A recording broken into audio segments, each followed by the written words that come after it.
Dr. Dre, you know he's not going to go soft, but Beats is going soft, or software at least. But why? How? Let's go to music industry veteran Ted Cohen. He's a former exec from EMI. Importantly, he's one of the guys who helped draft EMI's deals with Rhapsody and the iTunes Music Store. He's now a managing partner of TAG Strategic, a digital entertainment consulting firm. Ted joins us from LA. Ted, what do you make of this deal? It's kind of a shocker to me. It's kind of a good one. I mean, there's been talk about it for a few months that this was coming. David Hyman, who heads up MOG and founded MOG, has created a really strong service. Beats has raised the bar in terms of, I believe we're at the same point with audio that we got with digital photography a few years ago, where we're past the point of it's convenient. It's got to sound better. And Beats, when Dre and Jimmy got together with Noel Lee at Monster and created the Beats product, they made people start thinking about better sound. And then HTC comes along and they buy Beats and incorporate that into the phone, and now adding a music service that sounds better. David streams the music at 320 instead of 160, so it just sounds better. I think people are ready for this.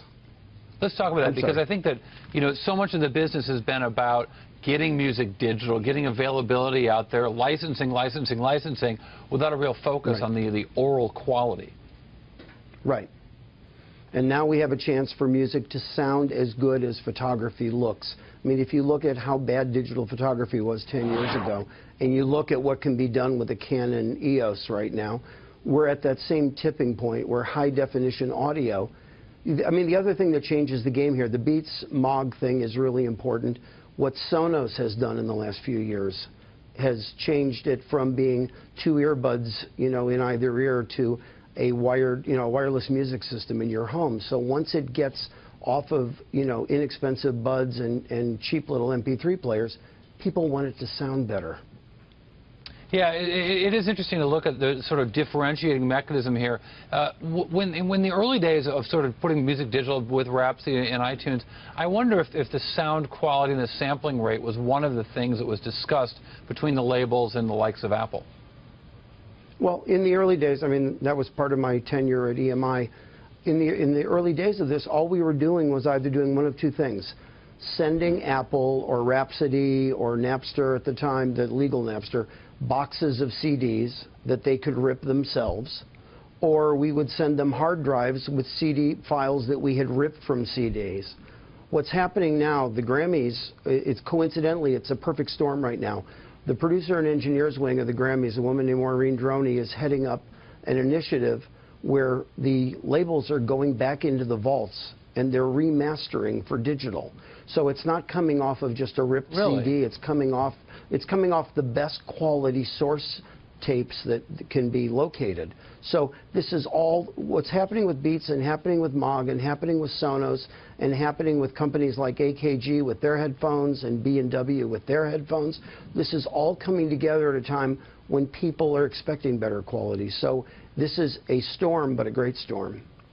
Ted, I'm getting a sense that there are actually a lot of changes still possible. It seemed at a certain point that iTunes just had a lock on the music industry, but with the success of Spotify and the notion that there are different ways, different qualities of the music you can download, that maybe this game isn't over yet. I don't think the game is over. I think Apple's done an amazing job. iTunes is a great service. I think we learned that it's not about a la carte 99 cents a track. Spotify showed that people have an appetite for an all-you-can-eat model. And the tie-in with Facebook has been great. And as they've expanded that and allowed RDO and MOG and other services to plug into Facebook, that's been even better.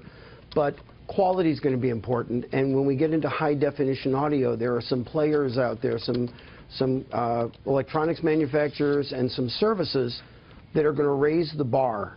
Now, can Apple basically imitate that at a certain point? Absolutely. But I think the winner is going to be the consumer. Well, and let's talk about what this means for artists as well, because the deals with the artists, not just the songwriters, but with the artists, are very different for online and streaming. Do you get a sense that that's something that makes the artists want to be more involved in the actual participation with these online services? Well, I think they want their music to sound as good as possible. And so I think, I know at least on the EMI, was that my alma mater was the first label to step up and do this remastering effort. And I think the artists are happy with it because MP3 sounded okay. There's a corollary that fast food tastes good at high speed but doesn't taste good when you're sitting still at a table. It's the same thing with digital music. As you're at home listening on decent speakers now, or at least listening on decent headphones, it's got to sound better. But at the same time, for HTC and Beats and Mog to get together and offer a mobile music service where the quality is built in all the way through the signal chain, that's a big step. Yeah, go imagine music that sounds good. Even Katy Perry sounding good. Imagine that. I'm all for it. All right, Ted Cohen from L.A. joining us from Los Angeles. Thanks very much.